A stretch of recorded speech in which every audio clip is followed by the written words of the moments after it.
And we are officially live, give or take about 20 minutes or so, I promise. But hello, everyone.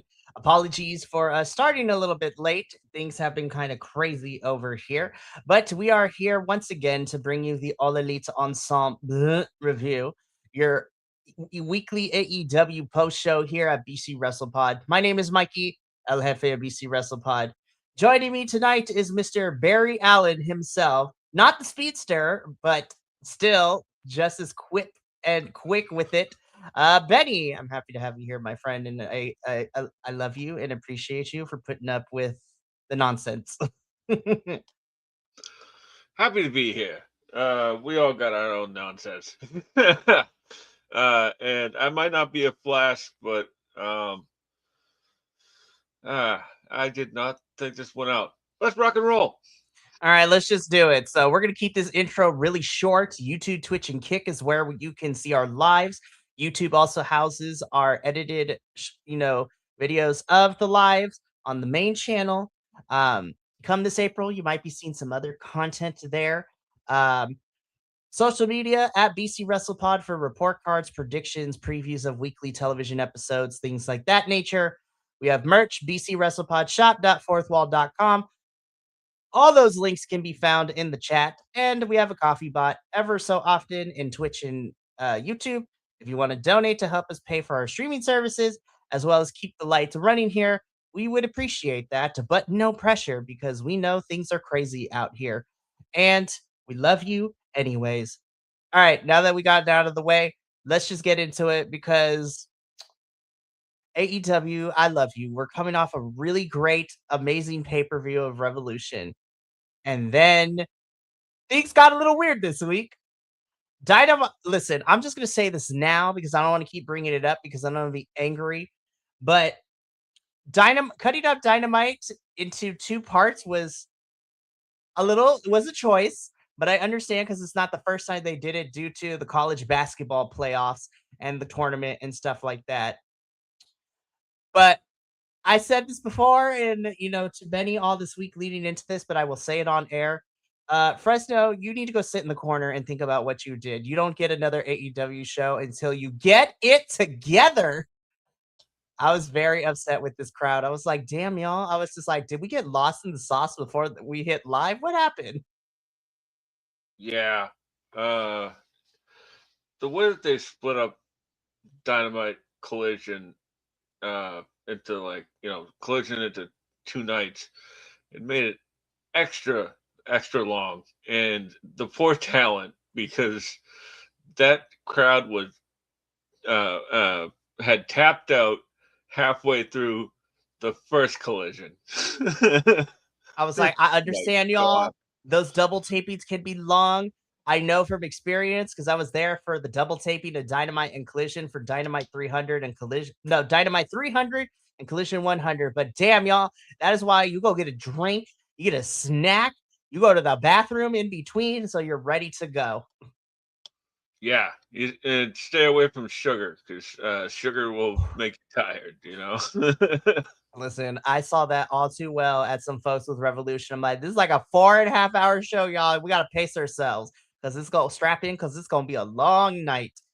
But with that out of the way, let's just get into it because let's talk about Dynamite first. Because again, this was actually really fun. Dynamite. We are definitely setting up some new directions, leading us to Dynasty and Double or Nothing season. And basically, now we're on the road to All In, which is crazy to say. I was like, we had Revolution, Double or Nothing's the next big one. But really, we're working our way to Wembley because All In is like the grand megasis of AEW, in my personal opinion. Last year it was y'all in Texas. Now it is all in Wembley. So we are back in Wembley Stadium in August. So we're working our way there. So let's talk about what kicked off Dynamite. Guys, we're playing a big old game of Clue now with Timeless Tony Storm, and I dig it. So before the show even starts, right, Renee Paquette is running backstage because there is some chaos going on, and she happens to enter Timeless Tony Storm's dressing room. Inside is Luther and Mina Shirakawa. And someone has attacked Tony Storm, and we're playing a giant game of Clue. It's like, who did it with what weapon in the green room. Like, I loved it. And what I need is I need Luther and Mina Shirakawa to be the dynamic duo of, detectives to solve this case. And shout out to AEW for posting like an actual like photo of like people's stuff in her room, like Penelope's hammer and just all the enemies that Tony has made over the last couple of months have been great. So Benny, how do you feel about, Mina Shirakawa essentially becoming our Dick Tracy in this whole thing? I love it. Like the the photo that you would mentioned, like I like that it had like that, like like those what are they, click and find type video games, like the detective games. Oh, the point and click adventures, I love those. Yeah, like oh man, because like it's so many clues all over the place. The flowers, the mallet, the the coffee cup. I'm so here for all of this. Uh, Mina stepping in. I didn't hate it. Um, I just thought it was a little forced, but that's not a bad thing. Not a bad thing at all. No, I don't think so either. And as of now, we still don't know as to why. I mean, we were told that Tony wasn't cleared, and then we were told she's not injured, but she is. It seems she's going to be out for a good chunk. And I was just like, girl, if you are taking a break, that is all good with me because you have not had a break. I'm also looking at Moxley. I'm like, take a break, you guys. Yeah, right. And like, if there's anybody who deserves a break, to it's her. And like, how can we miss you if you never leave? Jericho. Seriously. Be like, so yeah, so we got Nina and Lex. They gonna be playing detectives over the course of however long Tony's gonna be gone, and I'm here for it. Now let's get into what properly kicked off the show, which was our first match. This is the in-ring return of Mr. Will Ospreay. He's been out since Forbidden Door with his neck problems and neck surgery and recovery and all this. And he takes on AEW's newly signed Blake Christian. I was like, this match should rule. R.I.P. Blake Christian. This was super fun. Like, it's crazy to think that, like, you know he had Osprey had surgery and reportedly in like September, October, maybe later than that. But like, here he is in March, and he's already doing Will Osprey things. It's incredible. And uh, Blake Christian was a great first opponent, I thought. Like, especially because like I really like him and Jay Lethal together. Um, I like Big Shotty as well, but like the way that Blake Christian like uh, took his time in the beginning, sort of like took the powder, as they say, and just sort of cooled off Osprey, and then Osprey was just full bore from there. Great stuff, man. Great stuff indeed. I really enjoyed this match. This was a really fun back and forth. And of course, Will Ospreay wins. He is full vengeance mode as he is coming after John Moxley for being the one to cause him to miss so much time. And he gets answered by the Bastard coming in and hitting submission move on him. And I'm like, here we go. Pac versus Will Ospreay. Gimme, gimme, gimme, gimme, gimme. Yeah, give it to me now.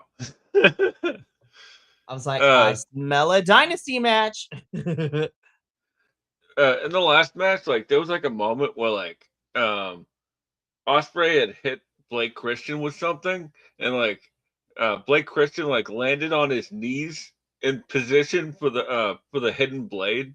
hmm Like it was just like Blake Christian is a ridiculous talent, and man, I cannot wait for Pac versus Osprey.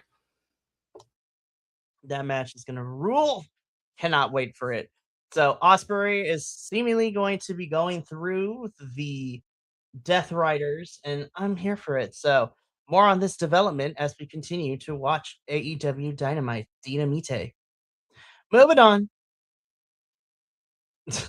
The Bang Bang Gang did not stand a chance. This is also another fun match, but they stood no chance. Yeah.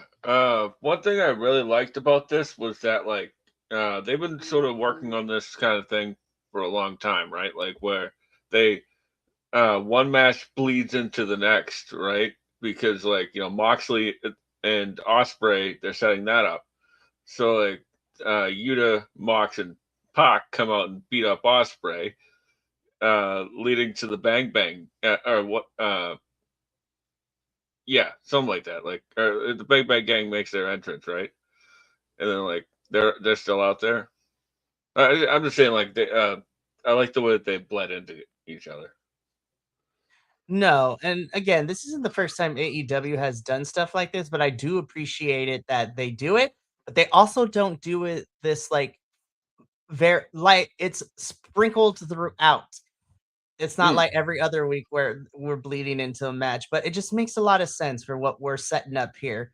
So Bang Bang Gang versus the Death Riders of Moxley and Wheeler Yuta. Wheeler out here looking like a young lion from New Japan with the shorts, which I appreciate and I love. And the shaved head look, Wheeler, it looks good on you. It looks good on you. I was like, it worked out. Thank God you didn't have an alien shaped head. yeah, and right before we went live, I was just thinking to myself, because I was thinking the same thing. It's a really cool look, and you know, Daniel Garcia just got some new trunks and boots that look exactly like this as well, and it's like, can we get a direction for Garcia and the Yuta? like they both have matching trunks. Like put them in a tag team or something. Might as like well if they're dressed similar, put them in a tag team. And honestly, we could be using more men's tag teams at this point. I'm not even going front, like honestly. So or at least some tag teams that aren't just flips, you know? I mean that respectfully, you know? There's a lot of flippy guys. love we need flippy somebody to guys, but we need somebody to catch them.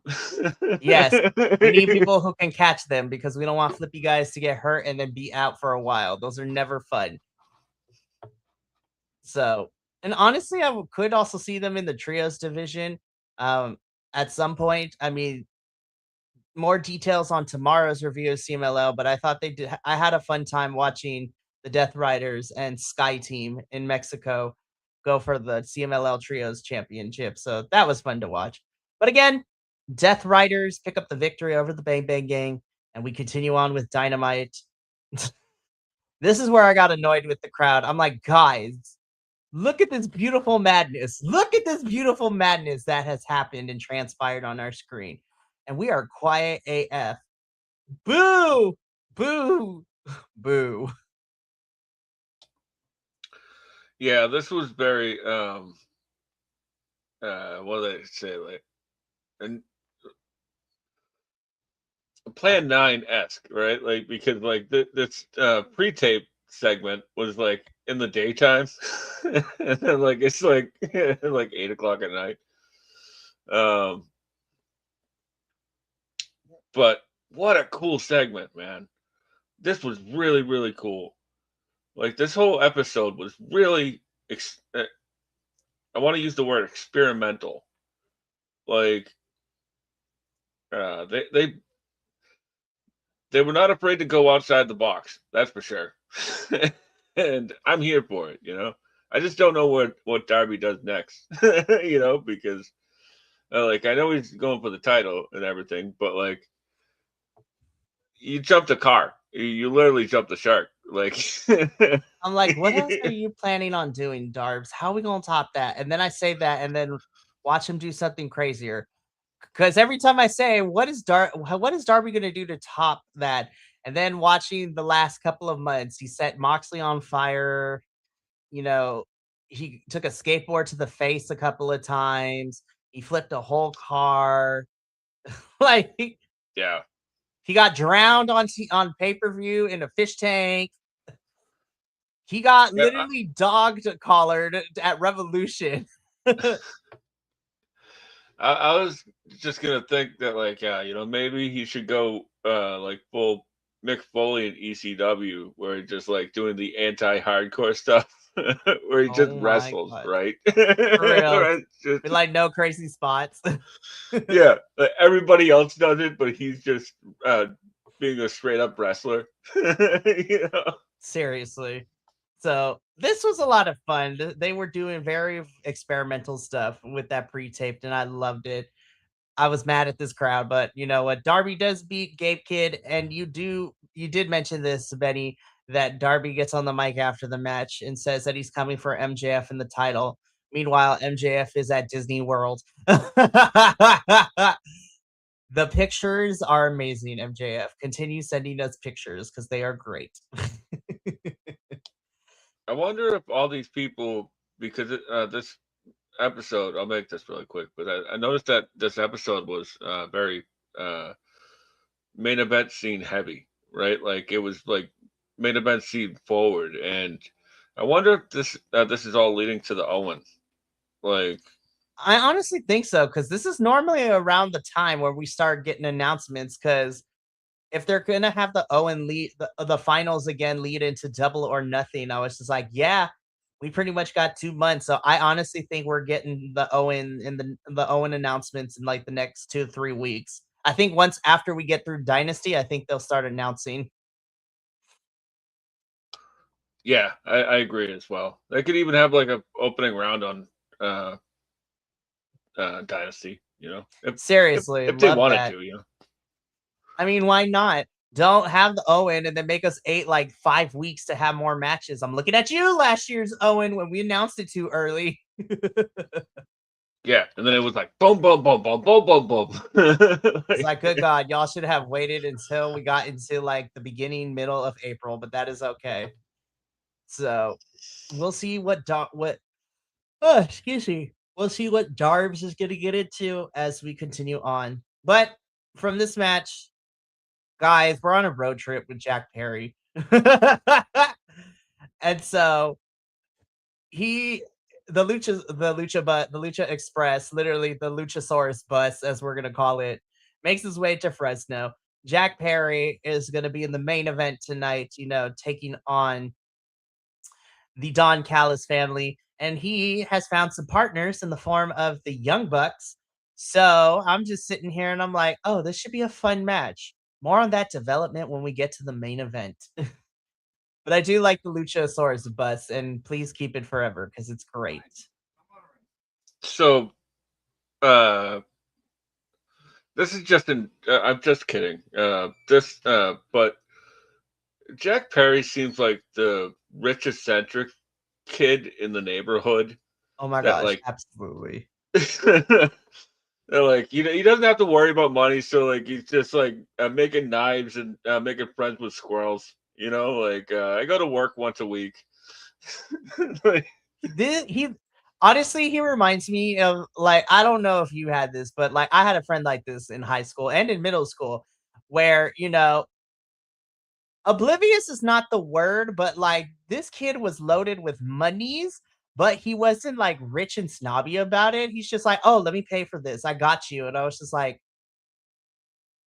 he was very humble in the richness, if that makes any sense. That's what Jack Perry's giving me. He's like, yeah, I got a bus. Hop in. Let's go do fun stuff. Let's go fly to Italy. Let's go drive to Fresno. I'm like, sir, I got to work in the morning. Oh, that's okay. I'll pay first class. You could be home like on a private jet and everything. I'm like, how did I find a friend like you?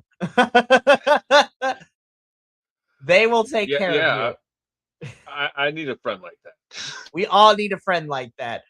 He's doing great right now though, so I'm really happy for my friend. So it's like, shout out to my middle and high school friend.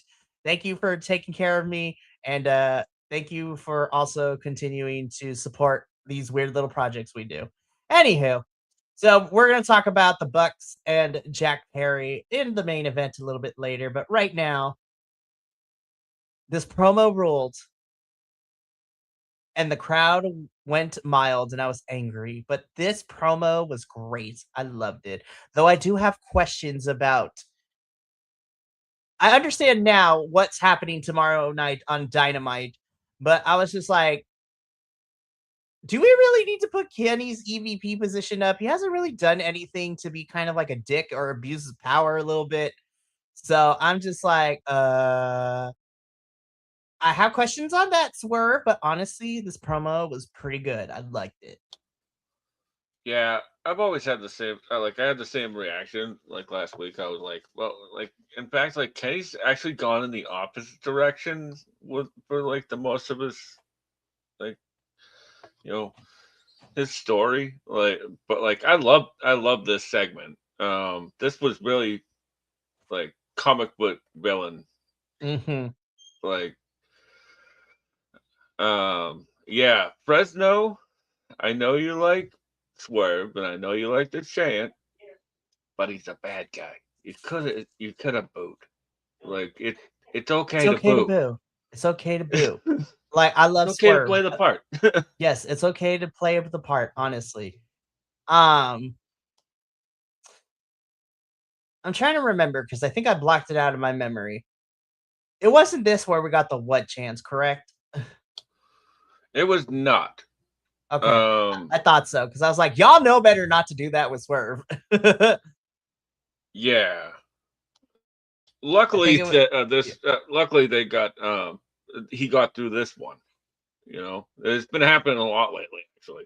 So No, it's like, thank you, Swerve. But so we are getting Swerve versus Kenny round 2 tomorrow night. It is Swerve's number 1 contendership versus Kenny's EVP position. I was like, that's a lot of stakes. I still have questions as to why you wanted Kenny's EVP position put on the line because again, he hasn't done anything kind of like all of the Young Bucks did leading into y'all in Texas. But hey, I'm here for it. So Any and plus, I enjoyed the first encounter we had a couple weeks ago between those two, and I will be here for round 2. oh, definitely. And like one thing I thought was funny before we move on was that like Swerve was like, "Oh, I guess I'm the number 1 contender."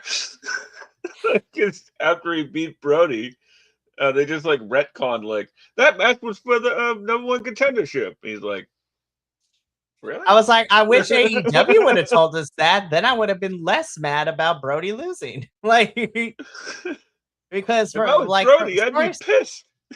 Well, I would be mad too, but because of the story we're telling, I was like, I would be mad. But honestly, I would understand why Swerve won, to be frank. But at the same time, it's just like you couldn't telegraph that to us, Tony, but whatever. So we get Swerve and Kenny tomorrow night. It's gonna be good. Can't wait. Oh my god, these two could fight forever, and I would be here for it. We got Speedball Mike Bailey versus, Beefcake himself, Mark Davis. God, this match ruled. They have such good David and Goliath like chemistry in ring, and it's fantastic. Love me a good tiny speedster versus a big brawling brute, who also is my second baby daddy. But no, Yeah, this match ruled. it did. Uh, I was just gonna say that like he's Davis is a great heavy, you know, and Speedball was like incredibly resilient throughout the match, and he finally hit the ultimate weapon and got a pin on it. Like It's like uh, he's finally. only he's only hit it like a handful of times in his year in AEW. So Mhm. what a So great match, though. Woof. seriously, and I'm like, run it back, do it again, because I could see these two fight forever, honestly. And I will say I am really happy that Tony Khan is still putting Mark Davis on television because I was a little worried when we lost Jake Doyle to injury. And so I was worried they were going to not put Mark Davis on television, but I'm glad they continued to put him on TV, both here on AEW and Ring of Honor television. I will never complain. Yeah, and like he's sort of like one of those underrated guys that's uh, just sort of flown underneath everybody's radar because he was like a tag team guy for a long time. But like his single stuff is fantastic. Like, and it has been for a wicked long time. And I heard that this is their first singles match. Which is crazy to me that they have not linked up before that, which is nuts to me. Well, that's the thing. They have faced off before in like tag matches and fatal four ways and different variations of matches, but never one on one, which is insane. Honestly, I was just like, are we sure about that? But you know what? You are absolutely right, internet. But yeah, I would love to see this run back again. Do more of this, please, because this is good. Fantastic work. Good match. Definitely recommend.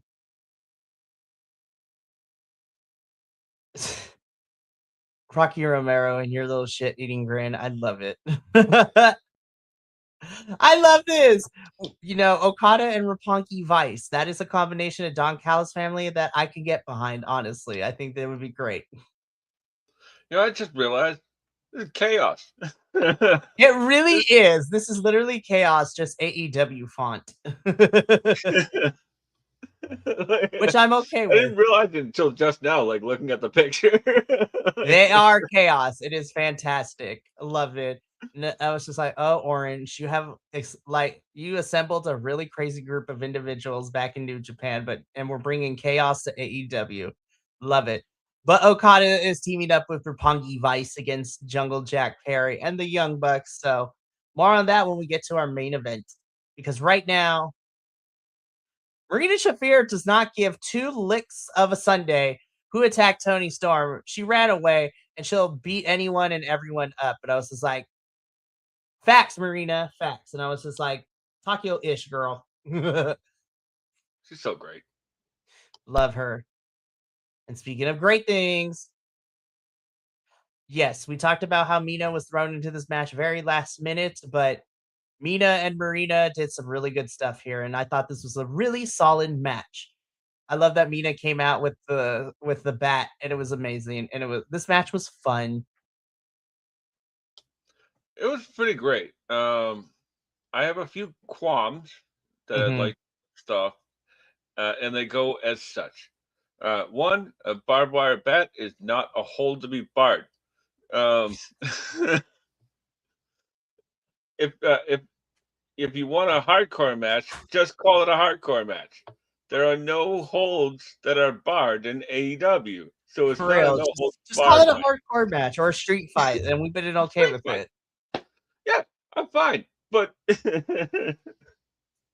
that's just my nerdy wrestling brain going like Or just even an anything goes match. Like you could have titled this anything goes and be like, okay, I'm here for that. yeah.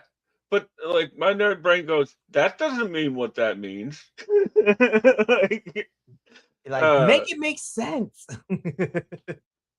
and uh, Marina not getting the win was a really odd choice. Um, I understand that like Mina was upset over what happened to Tony, so she like used her rage or whatever to uh, squeak out the win. Mhm. But Well, here's the thing, uh, right? And again, I don't work for AEW, but because we also had some bottle shots in this match where we were hitting people with the glass champagne bottles, you could have had Marina win here, and then you could have had Mina continue to feud with her. Because I'm gonna be so for real. I think this feud is done, which is very sad. But I think you could have had Marina win this one since she took the loss at Revolution, and then you can have her and Mina continue to feud as Mina is trying to get evidence and investigating Marina to see if she was the one that attacked Tony because of the way that Marina hit Mina with the bottle. It could have been really fun stuff. So I love Mina, but I do think Marina should have won here. And honestly, unless there's any follow up, which I don't think there's going to be, I was just like, I kind of felt bad that there's no continuation of this afterwards. Build feuds that don't revolve around the championship, Tony. Yeah, and that's the thing. Like this one was just getting off its feet, right? Mhm. Um, and now Marina's lost like 2 or 3 matches on her uh, ascent. Wins and losses are not that big of a deal, but like when you're building momentum as a heel, they really are. You They really really are. need to pick up more wins than losses, definitely. And especially if you're going to lose, it needs to be you need to lose to the right opponent. And again, I love Mina and I will love her until the cows come home. But Mina could have afforded to lose here and she wouldn't have really lost anything, honestly, because she's already over with the fans. So it's Yeah, not going to be an issue for her. and the thing is, right? Like if you're still building Marina and you're probably not building Mina for much, right? Like, yes, it gives. Sure, you can make the argument of it gives Mina a push in a certain direction, right? Not like a push, but like uh, it gives her a shine, like going over Marina. But the thing is, Marina's on Mina's level. So uh, if Mina, who's still on the come up, beats Marina, who's still on the come up, who comes out the good guy? Like who looks good in that? Nobody. It's just a push, like in poker, it's just a push. Yeah. So again, fun match, but Marina should have won over Mina, but still really fun. And unfortunately, I do think there's not going to be any follow up, which makes me very, very sad. Because then, and we're going to get to it when we get, well, we can talk about this now. Because I have questions, Tony. Like, I get she beat Marina Shafir, but how in the flibberty flabberty flub does that allow Mina to get a championship match against Tekla? Just because Tekla cut a promo on Collision? I think that shit is wild. I was just like, that makes no sense. So if Marina had won in this, would Marina have gotten the title shot? Exactly. I don't know. I was just like, we're playing hard and fast with who gets a championship match in the women's division. Anthony Khan. I love you, Tony, but gosh darn it, bro. Get it together. Get some consistency. You're gonna hear me repeat that for the rest of this year until Tony Khan gets his ish together when it comes to the booking of the women's division. Yeah, Honestly, here. seriously, get somebody to book the women's division. Like, please, please do. Anywho, moving on. Andrade is me in this whole entire thing because Andrade is not having it. He's like, Don, really? We're taking payments from MJF of all people? And listen, I'm here with Andrade. I was like, are you for real? Yeah, I like this little wrinkle in the story. John Cruz is pretty great at like everything. He's Oh so my god, charismatic, man. he's amazing. He is him and Brandon Cutler are like my two favorite like NPC characters in AEW. Yeah, shout out to Smart Mark Sterling as well, because that guy Yes, is always great. they are like, great TV characters, absolutely. like I love the infighting that's going on within the Don Callis family. They Like, are a real cause life dysfunctional family. absolutely, but like if you get that many alphas around each other, that's probably what's gonna happen. Honestly, I mean, we've been saying it. Takeshita is going to be the one to jump ship first. And then I think eventually we're going to see Kyle jump ship. And then we're going to see, honestly, I think Andrade could also be. If I had to pick three people, not necessarily turn the baby face, but be like, nah, this ain't it, dog. It's going to be Takeshita, Fletcher, and Andrade for sure. I was just like, this is insane. But yeah, Andrade is me. He's like, really? We're getting money from MJF to take care of Darby. I was like, I mean, I'll do it, but like, you, Andrade wanted to say, this is gonna come and bite us in the butt later, right? It's happened before, but okay. I guess we don't learn our lesson, and continuity isn't a thing in AEW, as we have seen. Anybody that works with MJF is gonna get screwed, like 7 ways to Sunday. So more on this development as the coming weeks come on, because right now, main event time. And I literally looked at my notes and I looked at the screenshots. I'm like, oh shit, we're already here at the main event. Gosh dang, bro. Oh no, we lost Benny.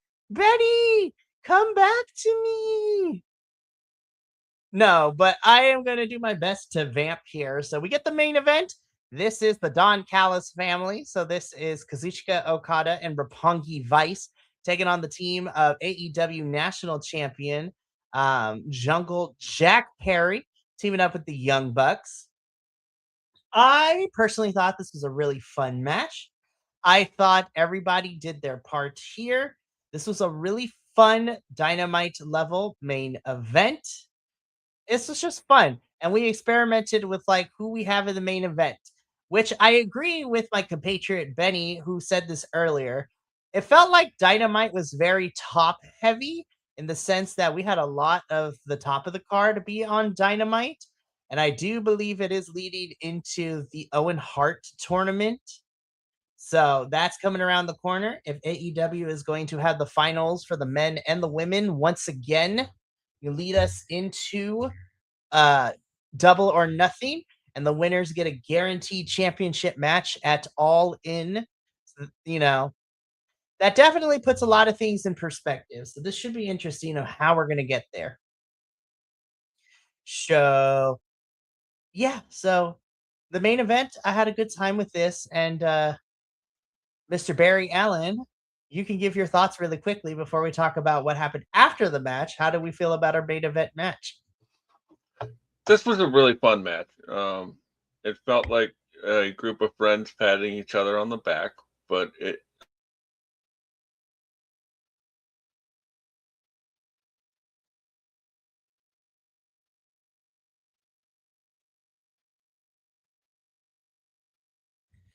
Oh no, I think the internet wrestling gods have taken Benny again for me. No. Anywho, so I'm gonna do my best to continue going forward until we get this all figured out. The match was fun. It was a lot of people. We had a good time with this. After the match, though, is when things got interesting with this one, right? So, Cope and Christian come out. They talk to the Young Bucks. FTR come out. You know, Cope and Christian and the Young Bucks take on and fight off FTR. Sorry. No, keep going. Keep going. Well, they fight FTR. The Bucks and Cope and Christian are holding the titles. And during this promo, Cope definitely made it official. We already knew this was coming, but we have our first official match made for Dynasty. FTR versus Cage and Cope for the tag titles, which is going to be in Vancouver, British Columbia, Canada. And I'm just sitting here and I'm like, yeah, I saw that coming. But still, I was just like, ooh, okay, let's see what happens. Yeah, I'm here for it. Like, I like both teams. They had a really good one of those close up things on that they do on the YouTube AEW YouTube channel, and Christian.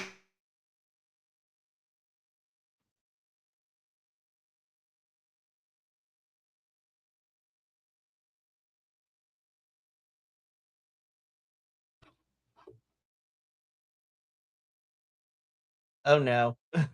It's about our luck tonight. Say what now? It's about our luck tonight.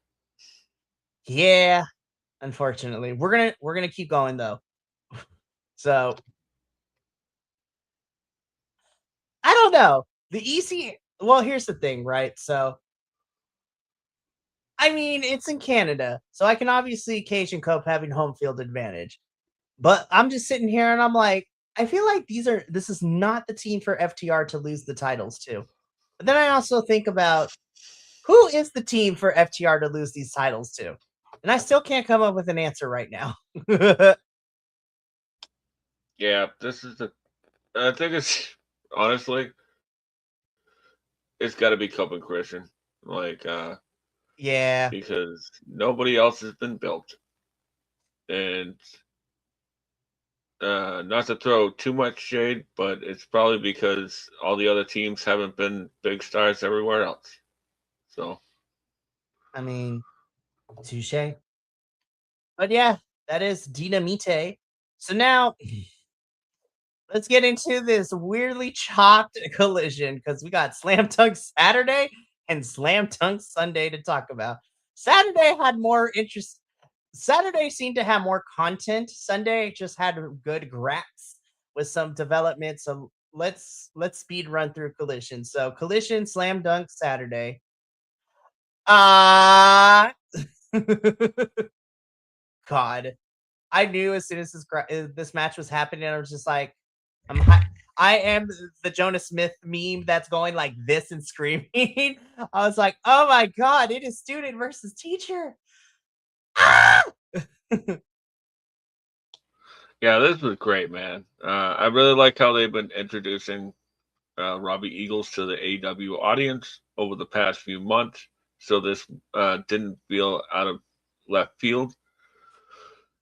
Robbie Eagles is a guy that like I really, really, really like. Like he's sort of a techer, but like he's such a weird hybrid techer. Mm-hmm. Like all of his like he's a high flyer, but all of his high flying moves are like picking apart a body part. Like, so like Not to steal from Will Ospreay, but he is a literal Robbie Eagles is a literal aerial assassin. He will snipe you out of the air with wrestling maneuvers. seriously, then like his setup to his finishing move like is like a shooting star that lands on somebody's knee, like, just so he can hit turn it into a submission. Love it. Yeah, this TNT championship match ruled. This was such a good showing. And I agree with you. This is a really nice way to get the American audience on AEW television, introducing Robbie Eagles if they are not familiar with him. Also, internet, y'all need to calm down because I was just like, Google is free, is what I'm going to say. Google is free. So I was just like, y'all, it's okay. Y'all got to do your homework once in a while. I know we like things explained to us so we don't have to, but Google is free. Also, People asking who he was. yeah, I was just like, honestly, you guys, I understand, but at the same time, Google is free. Like he has the TMDK colors on. Like, shouldn't that be enough?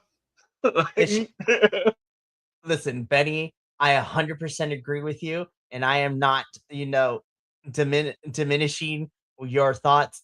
But at the same time, this is the IWC we're talking about, and collectively, sometimes quote unquote, sorry for speaking French here, but they like to show their ass sometimes. And I was just like, guys, I know that a lot of people make fun of us in the wrestling niche community that, we're sweaty neck beards, but please use your brain once in a while because we don't need people thinking that we're all dumb idiots. Please. yeah, and seriously, like you to all the ones that think that the world doesn't exist outside of one place, it does. It has for It over 60 years. truly. So That is all I will say on that. But on the other good side, listen, if Anthony Khan is out here giving dual contracts to CMLL, I want to see Robbie Eagles get a dual contract where he gets to wrestle in AEW, but is still with New Japan. And then honestly, because I feel like we need more diverse tag teams, can we also have a dual contract for Shane Hayes and Mikey Nichols? Because I would love to see those two be tagging it up in the tag team division. I fucking love Shane Hayes. He is a troll. in a physical form, and I love him. And I really love Mikey Nichols as a wrestler too. I think Mikey is great. Did you see that DK versus STP match on Ring of Honor last weekend? Something like that. Yes. Yes. I was just like, please give me these boys more often. Yeah. More STP as well. On the Seriously. actual show. For reals. It's not like they're your champions or anything, so it's like crazy to have them on all the time, right? Who knew? But to summarize this was a really great match. Kyle Fletcher retains the TNT championship, and I was just like, I love you, Robbie Eagles, and Kyle Fletcher, you're great too. So after this match, though, more drama with Moxley, Pac, and Will Ospreay. So Moxley wants to pick the aerial assassin out of the air. That is essentially what he says. So it's like, that is some good poetic language, Moxley. I'm kind of here for that. And the bastard Pac wants the first dibs at him. I'm like, give it to me now. Yeah, this was a great promo by both. One thing I love about Mox, excuse me, is that he is a poet at heart, and most of his promos, like when people are just like, "What is he saying?" It's like you got to put the pieces together, man. Like he's not like gonna hold your hand the whole time, you know. It's going back to what I said at our last segment. I know y'all want them to spell it out for you, but you got to use your brain a little bit. And also, Google and YouTube are free. Yeah, pick up a poetry book. I don't know. I don't know what to do. Oh my gosh, it's so crazy. I was just like, I love this poetic language. And I think about it way too much because currently I'm teaching my current class poetry right now. And we're going through poetic devices. And I was just like, I love me some good poetry. And this was poetic, Moxley, but also as a wrestling fan. Pac versus Will Ospreay. Gimme, gimme, gimme. Yeah, man, I actually like this look on Pac, like with the dry hair. Right? And Pac has never had a bad promo. I don't think. Like Nope. he just knows who he is, and that's all he's gonna be. Love it. So again, we'll continue to watch the developments between Will Ospreay versus the Death Riders and then burning it all down. Love it. But moving on. Ella, as soon as I saw this graphic, I was just like, God bless whoever they're going up against because they about to get brutalized, and brutalized they did. Yeah, LFI did LFI things. I love when LFI do LFI things. I said this during our Revolution post show last week, but like, I love Roosh so damn much, and the crowd was so behind Roosh, and I was just like, I really hope on both sides. I hope they allow Roosh to do things, but I also hope Roosh has learned not to pick fights with everyone in the locker room either. I will say though, it seems that him having a baby has kind of like mellowed him out a little bit, as much as mellowing Roosh can do.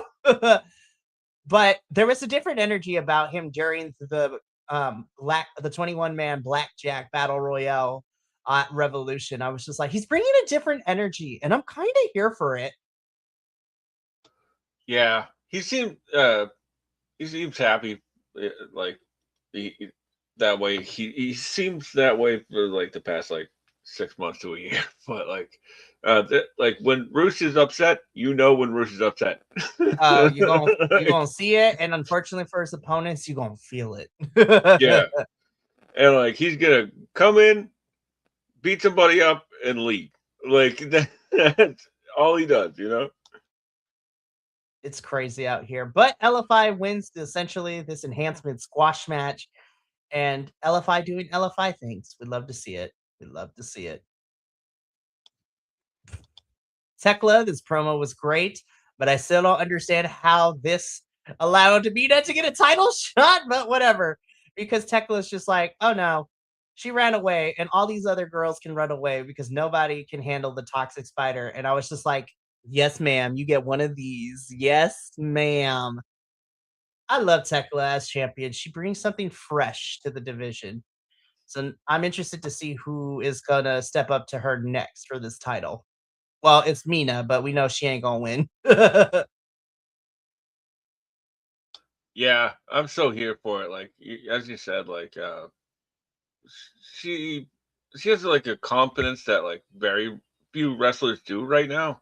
Like she know who she is, just like I said with Pac. Like and she's a tiny person, but she wrestles really big. You know, like so like you don't know that she's that small. You know.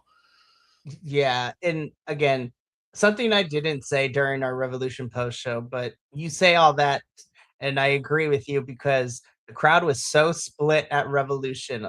Of course, we all love Stat Daddy, and I love me some Stat Daddy too.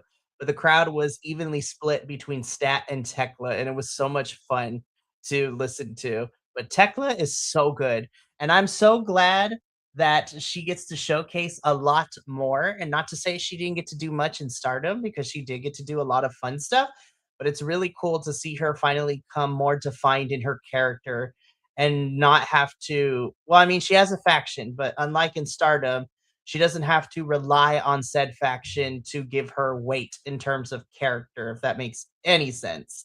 Oh, so it definitely does.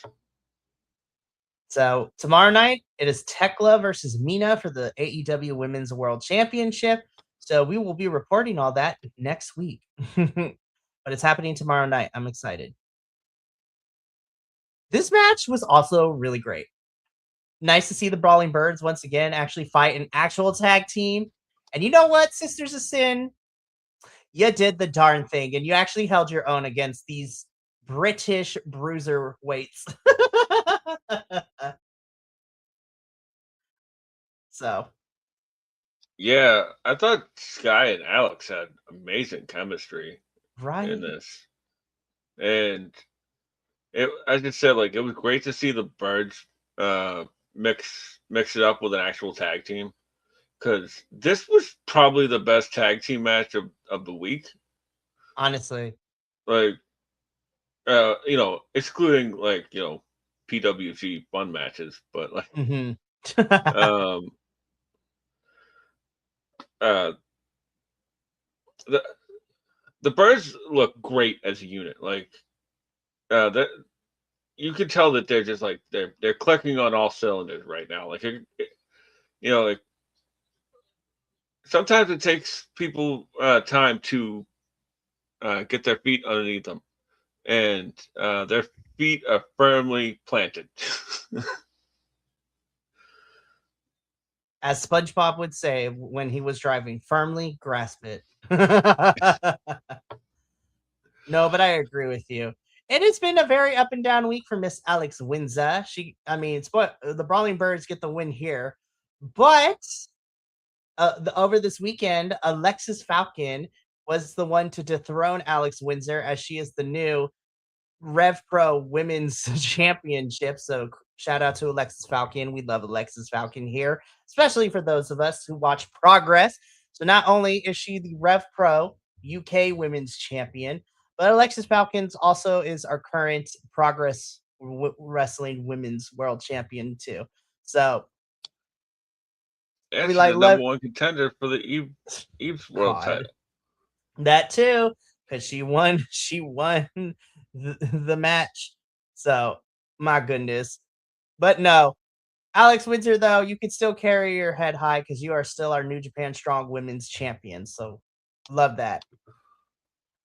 Uh, just quickly, I don't mean to correct you, but Alexis Falcon beat Mercedes Monet for the Ah, Scottish women's title and the um oh, you're right. My bad. the Scandinavian women's title. Thank you. My apologies. No, no, I didn't mean to correct. I was just like, I just want to get this right. No, that's okay. If I say something wrong, please feel free because I want to be accurate. But speaking of Mercedes, she right now is officially down to 3 belts. So I was just like, oh man, when she loses those last 3, be prepared. She is coming home. Yep, So, and she's gonna be one pissed off Mercedes. which I'm here for the crash out. Still here for it. Yeah, but this was a really good tag team match. Brawling Birds win, but this was a really good showing from Sisters of Sin too. And yeah, I'm loving it. I'm really loving it. Alrighty. Brody King is still forever the best person on the planet, and you cannot tell me any difference. And he lets Lexi know that he is still in the hunt for championship gold. And it seems that he's not done with Swerve. I was just like, run it back, and give them more time. Because that match at Revolution was fun, but I need more time in between those two. And let's add a stipulation to it. Let's make it a street fight, just because I'm a sicko. Love you, Brody. Great person. Love the Magic the Gathering tee on Brody. Yes. I'm like, Brody, you fucking nerd. I love you so much. I want to hang out with Brody King. Ultimately, like, if I got to spend a day with Brody King and just hang out with him and be nerdy together, I will die the happiest man on the planet. Honestly. Just walk around a comic book shop or something. No, seriously. And honestly, for a variety of reasons, both spicy and genuine, because I think he's an amazing human being. I just want a hug from Brody King, and I feel like all the world's problems will be solved for me. My life will be everything will be fine. And Brody King is just a giant teddy bear, and he's a great human being, and you can never make me hate him. So, Love is blind. kiss. Anywho. So let's get into this main event of Slam Dunk Saturday. The Death Riders, which is Daniel Garcia and Claudio Castagnoli, taking on the team of Commander and CMLLs, well, and duly signed to AEW Máscara Dorada.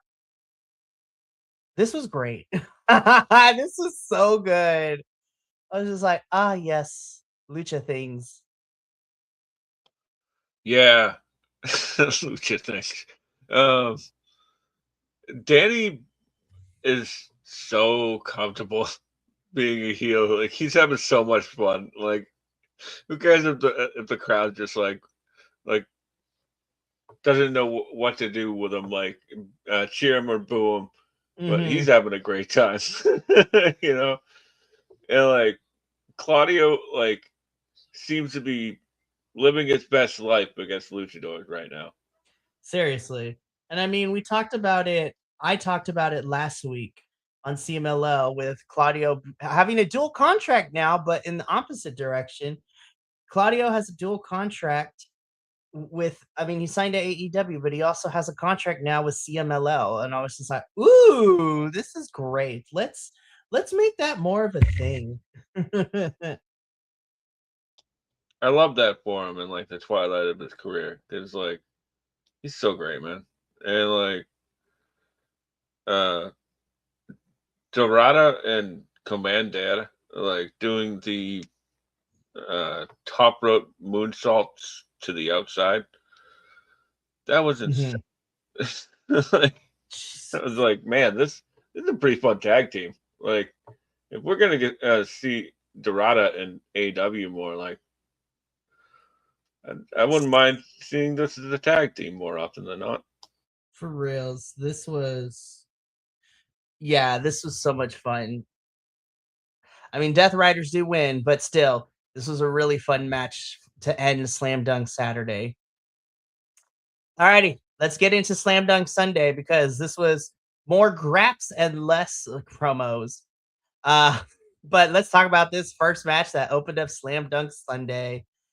Orange Cassidy and Roderick Strong, my two favorite divorced dads, taking on Jay Lethal and Lee Johnson. I believe they are known as the Twist, if I remember correctly. So yeah, the Twist, or at least some Yeah, form of the Twist. lethal twist.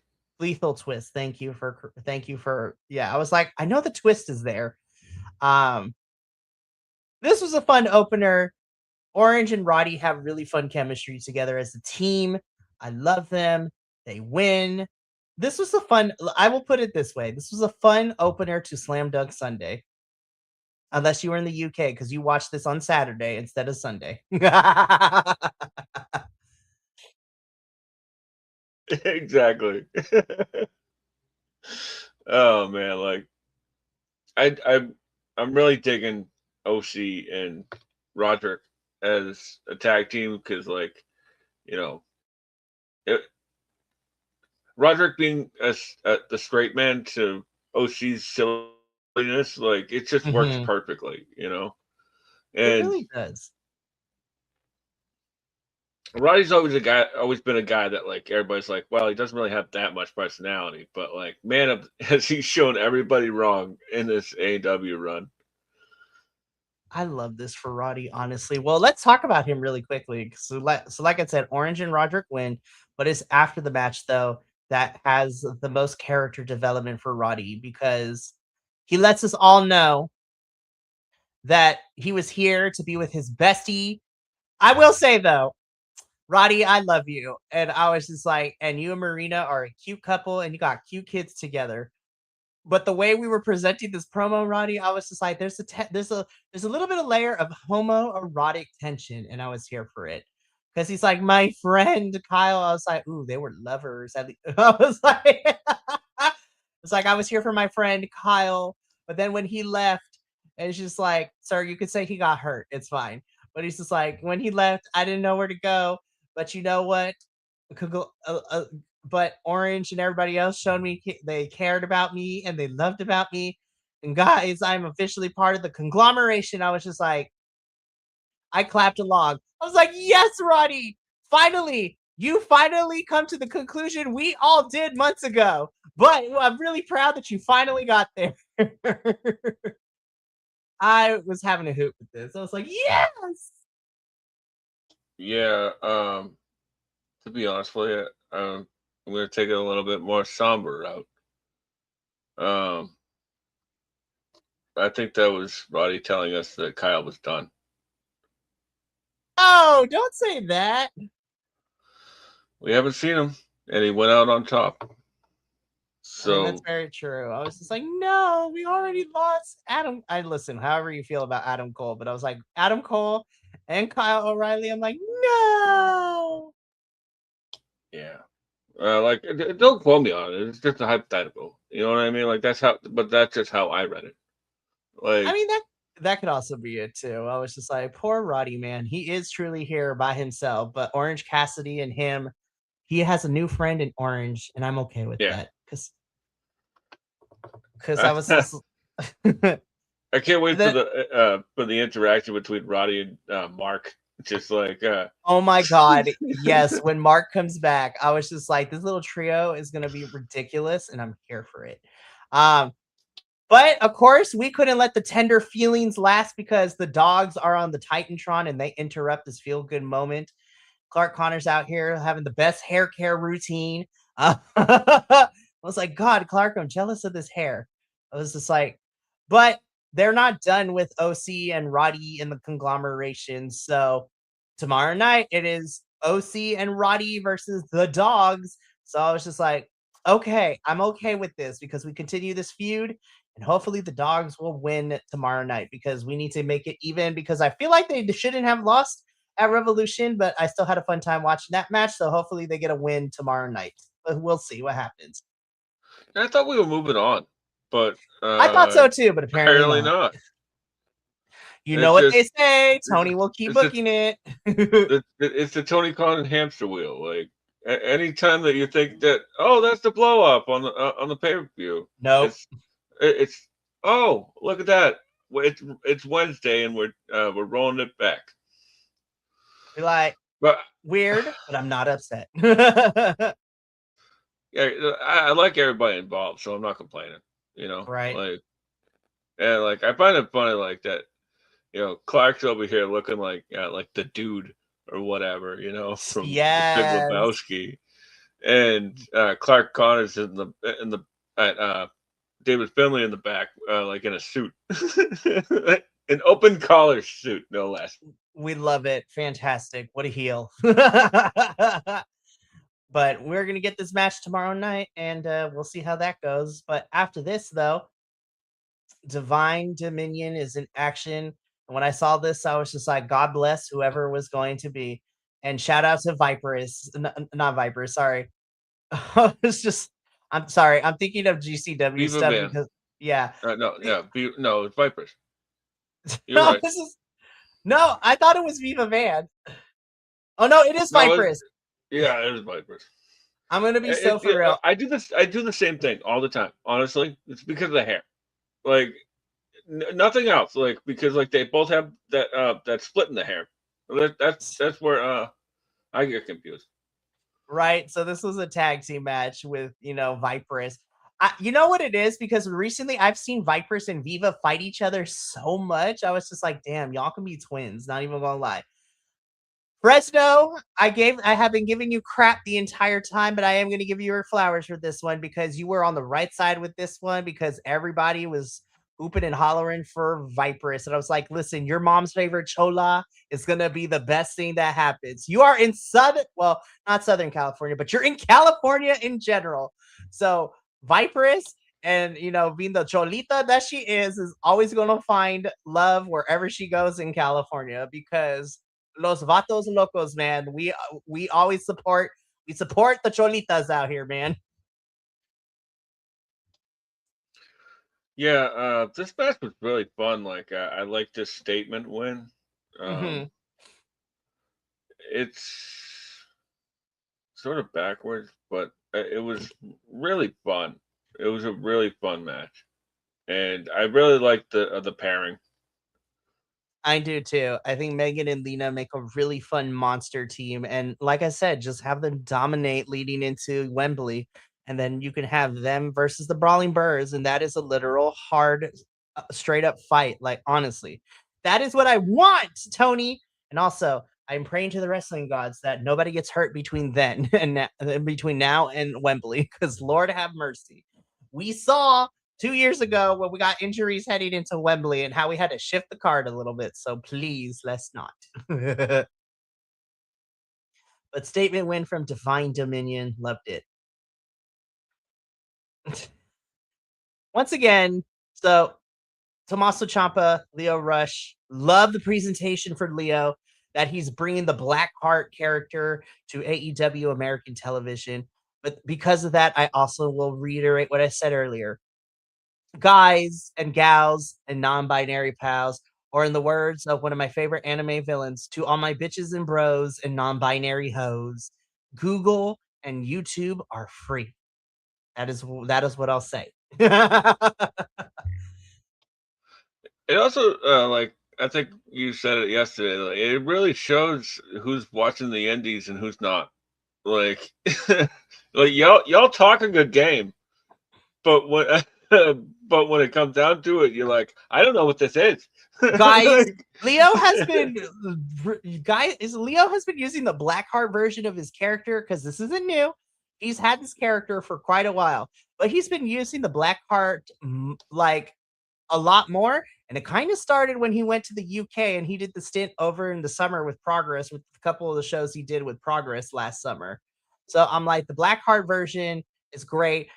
Listen, what he was the Blackheart version when he took on Car Noir at one of the chapters last year, and that match was banging. So I really love the Blackheart version of it. It is awesome. It is great. Anybody who has done their research knows that Leo Rush is playing into like not necessarily the dark version because voodoo is not inherently dark or evil, but he's taking like the pop to not necessarily trying to compare, but he's literally taking like a Papa Shango approach to it, where it's just like very mysticism, but he is in tuned with the mysticism of it all, and he's being presented as this black heart where it doesn't matter how hard or how much you hit him, he's not going to stay down, and he enjoys and revels in the chaos, and he revels in the brutality. And the whole idea of the black heart is that he leads his opponents change whether he wins or loses. Because Tommaso was just like, "Oh my god, what did I just wrestle? Like, who is this?" Even Tommaso was just like, "Oh, good gosh, I got the willies." Yeah. Uh, I really like the presentation. Like, it's definitely something that he's been working on for a while now. Like I remember seeing it like in Revolver like a year and a half ago, something like that. And like, I like it that he's just tweaking it. Like every time he's because like this is why he's been tweaking it, so he can make it TV presentable, you know. And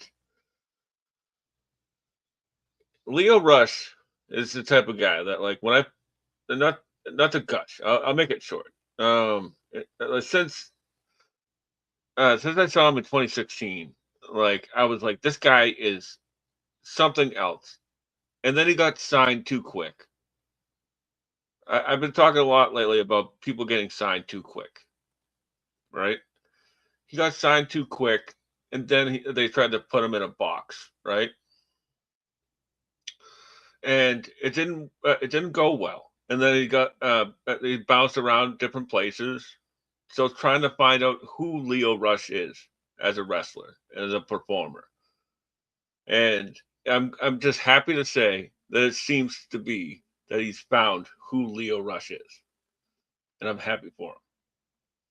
And Tommaso Ciampa is fucking great, always. Casual F bomb.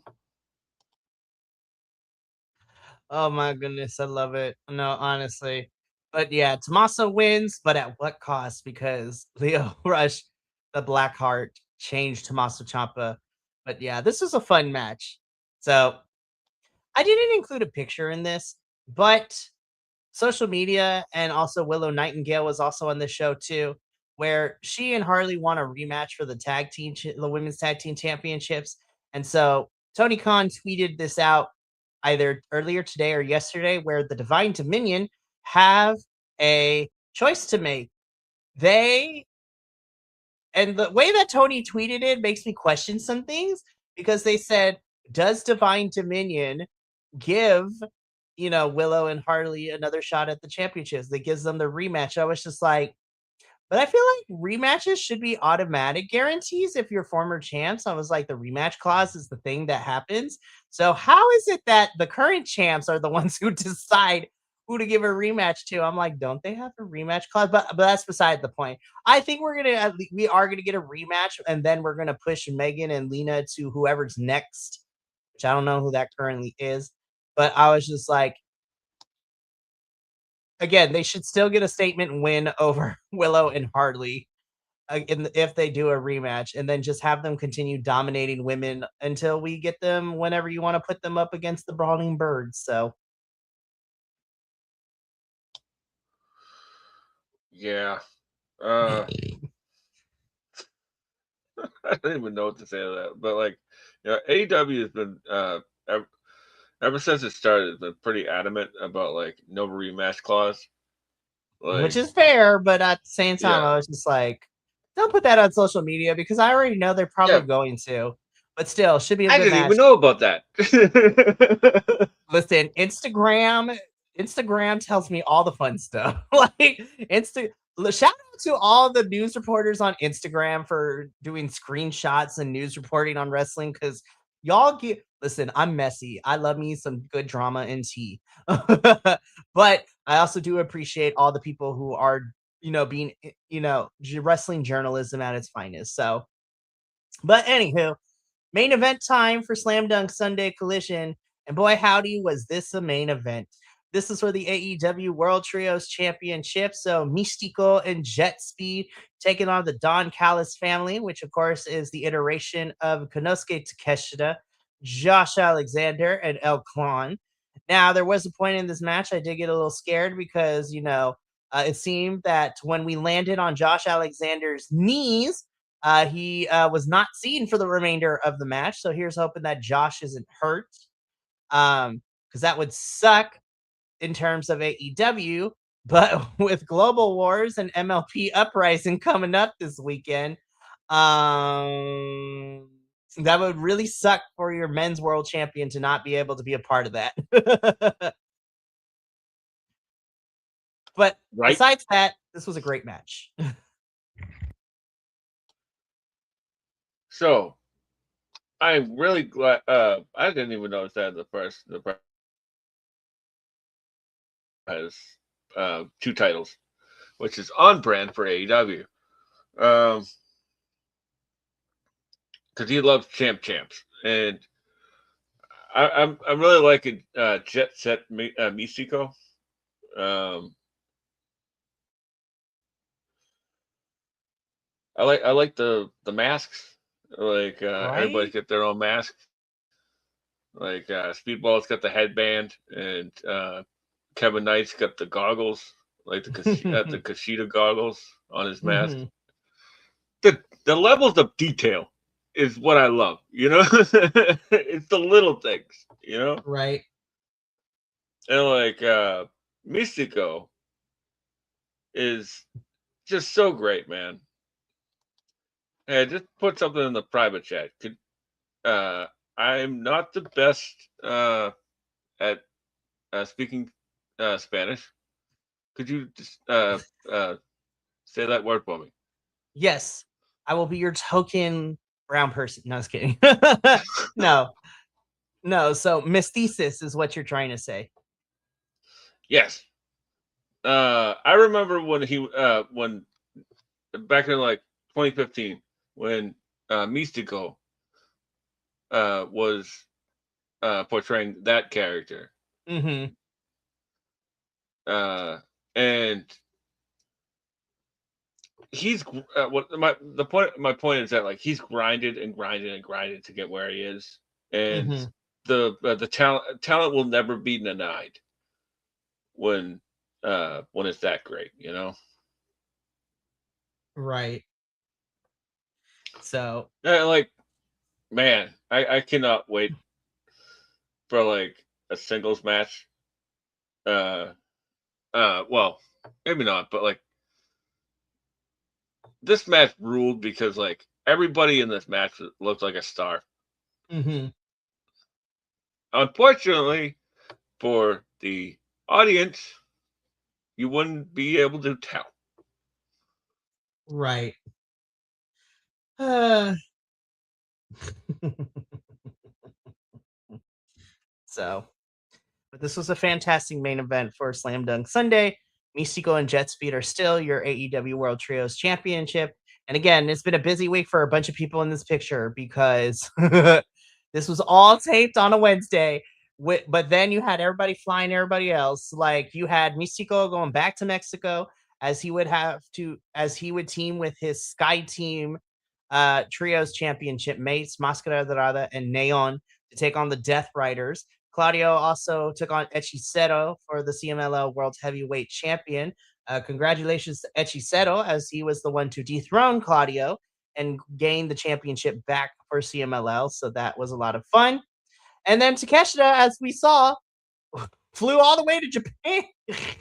Time is a construct. Like, it is insane. He flew all the way to Japan to have a match at the finals of the New Japan Cup. And he gonna be busy with Sakura Genesis coming up really soon too. And he had 3 matches in DDT. So he's had 4 Yes, matches since this. Takeshita is amazing. We love him here. But yeah, what a very fun and interesting week for AEW, and that has been the All Elite Ensemble show for Dynamite and the two-part collision. I'm not gonna lie, it was fun, but thank God we're back to regular 2-hour collision this weekend because I'm like waiting until almost 10 o'clock at night to see, or even later for collision to air after the college basketball games. I was just like, I'll watch the replay. I'm going to bed. Oh, I'm sorry. Could you not watch it at 7? You know what, Benny? You can fuck right off. It's like, I'm giving you the double pinkies. I will give you the Shakespearean form of it, and I bite my thumb at you, sir. Oh, man. I'm just Like, kidding around because it's like, you know, fuck you and the horse you came in on. yeah. Gosh. No, honestly, I love it. I love it. It's so good. Oh man, but I am glad that we are back to our regular 2-hour collision and we don't have to split it up.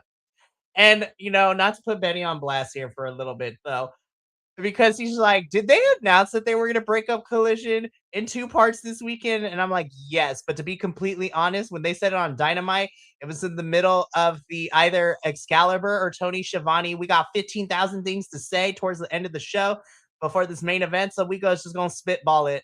And so, like, rapid fire, I was like, they did say it, but they kind of just glazed over it, honestly.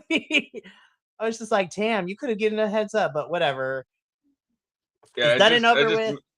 I guess I missed Tony Schiavone being like, catch Collision on Saturday and Sunday. Lord, listen, Lord help us. Love Tony Schiavone, love Excalibur, love them all. But when they do the rapid fire, I have to like make sure I'm not being distracted in terms of like my ears and what I'm hearing because I was just like, good golly gosh. So, Yeah, I anywho, love Tony Schiavone, and I'm so glad he's still around. He's same. such a great big nerd, and a big Batman nerd. He's cool in my book. Love it. You can never make me wear, I don't know. Do we call him Grandpa Shivani or Uncle Shivani? I'm gonna call him Uncle Shivani because I was just like, he literally reminds me of an uncle. Like he is dressed up in dress clothes, and then I look at his shoes. I was like, those are the uncle shoes if I've ever seen any. Love you, Tony. uh, Seriously. oh my goodness, I love it. But that is Like, gonna be it. Oh, sorry. Go ahead. it's crazy that like this guy was like the guy that was interviewing like Ric Flair and the Four Horsemen, and then Mm-hmm. he's like in the ring with like Orange Cassidy.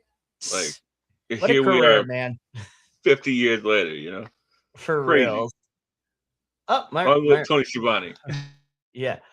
Oh, my light went off and it was just like, finish up so you can charge me, darn it. Anywho, but that's going to be it for us this week at All Elite Ensemble. We will be back next week to cover Dynamite and Collision. And, oh my goodness, Benny, we are 2 weeks out, I believe, from Dynasty at this point because Dynasty happens April 12th. So next week we are in April as of Wednesday.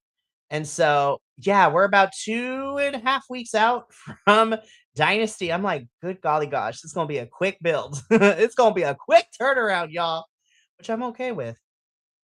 And then all roads lead to Double or Nothing. I could be wrong, though. But we still got a lot of things coming up this week. Tomorrow night is the doubleheader NXT and CMLL. Friday, we have TNA. And then Sunday, we have the first part of our double weekend in Canada, as we will be covering Ring of Honor and MLP's Global Wars Canada, which is happening this Friday. And then we'll talk about it on Saturday morning. And then next week on Thursday, the MLP crew will be here to talk about MLP's first pay-per-view of the year, Uprising. So mentally prepare yourself, y'all. Send in the snacks and the horses and the search party because next week, when April 1st hits, it is all hands on deck as April is going to be a lot. So stay tuned to the social medias for those announcements because Hell Week is upon us and we're doing a lot of things for one like we have done the last 2 years during WrestleMania weekend, covering WrestleMania and all the independent shows happening around the same time. But that's going to be it for all of us here at BC WrestlePod. To you at home, remember to take care of yourself, love one another, stay iconic, and more importantly than anything, you always deserve to finish your story. We'll catch you tomorrow for NXT and CMLL. But until then, sayonara, adios, and until next time, peace.